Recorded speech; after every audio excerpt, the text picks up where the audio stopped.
Bonjour, bonjour, c'est Asilis qui revient pour un nouveau rendez-vous du lundi. Donc le lundi, ce lundi, que lisez-vous? On fait le point sur les lectures de la semaine passée et puis la lecture en cours et ce qu'on compte lire après pendant la semaine. Donc, la semaine dernière, j'ai lu notamment voilà, le tome 1 de la saga Le Protectorat de l'Ombrelle. C'est Sans âme, donc de Gail Carriger, une aventure d'Alexia Tarabotti, donc c'est aux éditions Orbit. Je le précise parce que je crois que c'est le premier livre de cette maison d'édition que je lis, et ils ont eu le nez fin, parce que franchement c'est excellent, c'est une très très bonne lecture, c'est un coup de cœur. C'est pas un coup de cœur qui s'est fait de manière instantanée ou dès les premières pages je me suis dit oh c'est génial, je vais adorer. Non, il a fallu persister un petit peu et faire quelques efforts. Mais au final le résultat est là, on est emballé et je ne demande qu'une chose, c'est de lire la suite qui malheureusement n'arrivera pas tout de suite. Oh mon dieu, mon dieu. Et il faut peut-être que j'arrête la série et que je commence sérieusement les one-shots parce que là, ça devient très très frustrant. Donc voilà, je vais vous essayer de vous situer en 2 mots. Je suis désolée si je suis un peu embrouillée. Le week-end a été dense et il continue de l'être. Donc j'espère que vous arriverez à me suivre parce que je n'aurai pas la force ni l'énergie de renouveler cette vidéo X fois. Et donc voilà. Donc Sans âme. Pour tous les amoureux un peu du fantastique ou de la mouvance un peu qui décrit la qualité de l'écriture, là vous allez être totalement ravis, totalement comblés parce que je crois que c'est un des livres, en tout cas, qui a lu cette histoire, un peu une histoire d'amour, une romance paranormale avec un univers fantastique, et je crois que c'est le mieux écrit de ce que j'ai lu. Enfin, au niveau de l'appropriation de la langue, la maîtrise du langage, c'est savoureux, c'est délicieux, c'est extrêmement bien écrit. On se retrouve dans un univers anglaise, époque victorienne, ambiance so British à souhait. À tous les amoureux du flair anglais, vous allez être hyper ravis, comblés. C'est des personnages qui ne trouvent rien de plus normal que de débriefer d'un combat vampire-loup-garou autour d'une tasse de thé.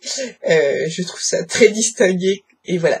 Donc tous les amoureux de ce décalage-là vont trouver leur bonheur, à mon avis, au niveau de la saga Le Protectorat de l'Ombrelle.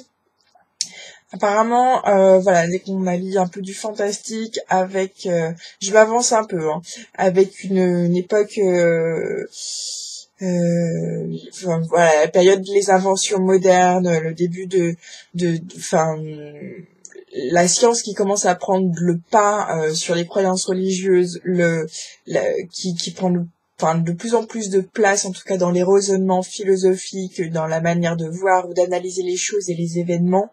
C'est avec les inventions modernes, la machine à vapeur, le dirigeable, voilà, c'est ce qui s'appellerait en tout cas la mouvance steampunk. Donc je connais pas encore, mais je pense que je vais creuser parce que s'il y a autant de bons rendez-vous que celui-ci à découvrir dans ce mouvement-là, et ben voilà, c'est quelque chose à surveiller de très près. Donc voilà, un coup de cœur cette semaine-là. J'ai aussi lu le tome 7, je crois, ouais, de la confrérie de la Dague Noire.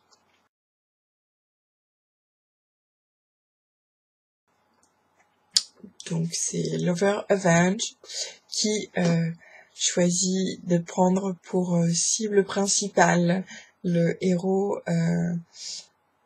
Je commence déjà à oublier, c'est extrêmement emblématique de l'importance que j'accorde à ces lectures.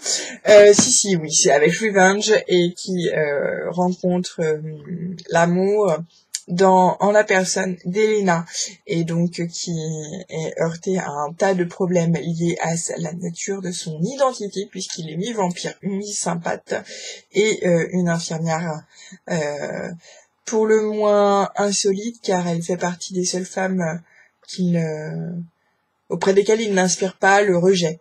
Et voilà, ça accroche l'œil et voilà, la suite, je vous laisse la découvrir. Un tome qui m'a comblée et satisfaite. Plus, je crois sincèrement, sans me tromper, que c'est un de mes préférés de la saga, La Confrérie de la Dague Noire. Voilà pour mes lectures passées.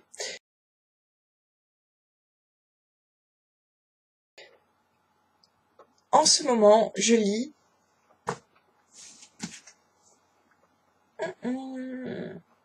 Le dernier jour de ma vie, donc de Lorraine Oliver, qui est paru chez les éditions Hachette, collection Black Moon, comme l'indique bah ça c'est du logo agrandi, hein. Là on fait difficilement plus grand. Bon bref, trêve de plaisanterie. Je suis dessus depuis jeudi. Voilà. Page 155 sur 400 et quelques, 450 quasiment. J'arrive pas à avancer. Je pense que ce week-end je vais y remédier. Je crois que là je vais commencer à avancer sérieusement.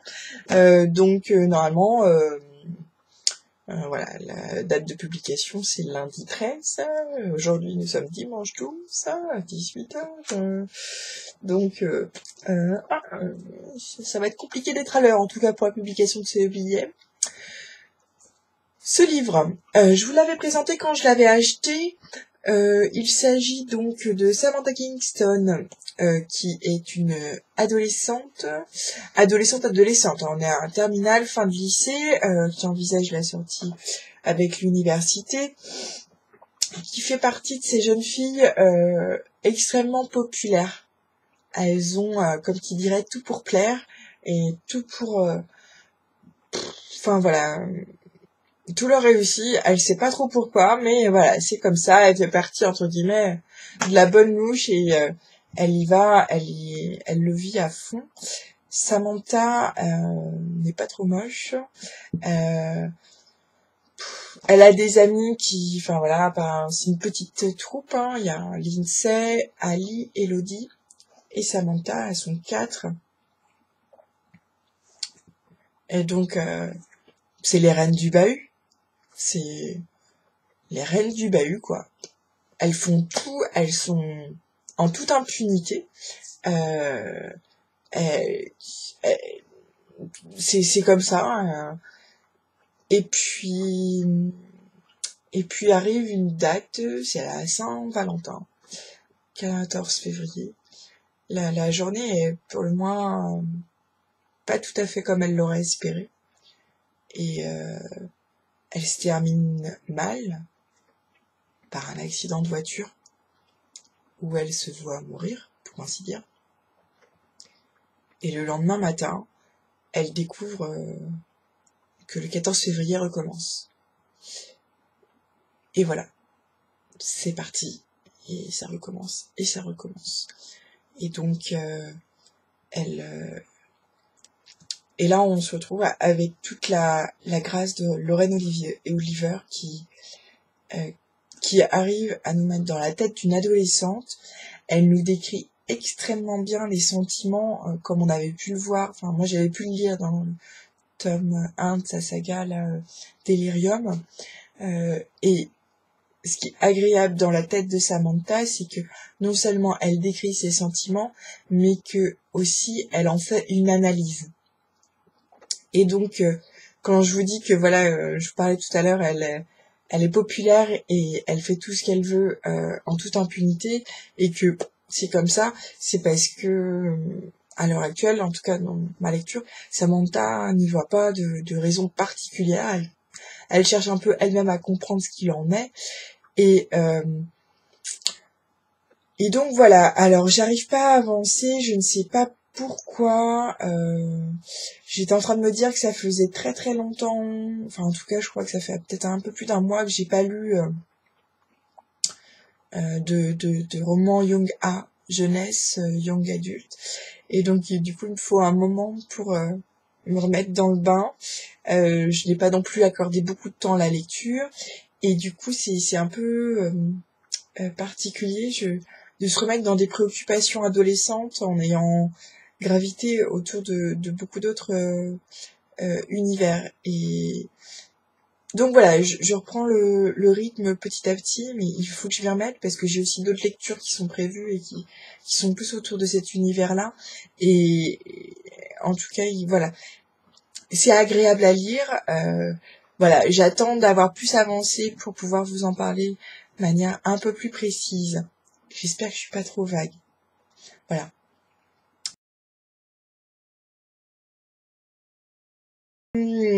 Ma prochaine lecture, je sais pas si ce sera ça.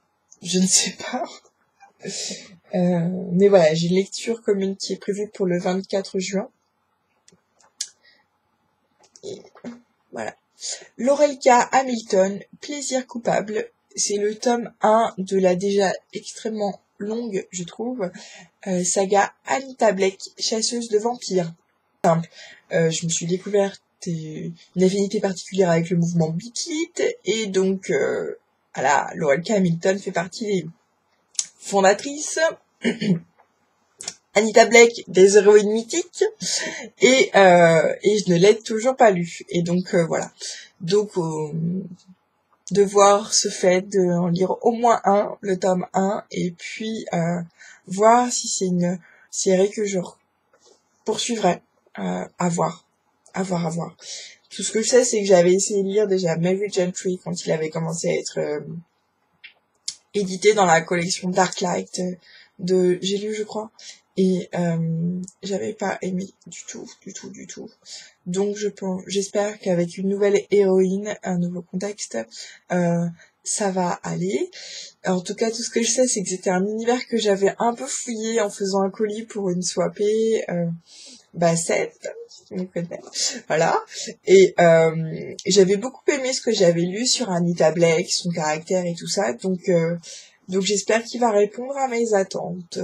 Mais voilà, autrement, j'ai pas d'autre envie particulière, donc je me dis, voilà, j'avance dans mon calendrier lecture en commençant ma lecture commune pour le 24 juin. Voilà ce qu'il en est de mes lectures en ce moment.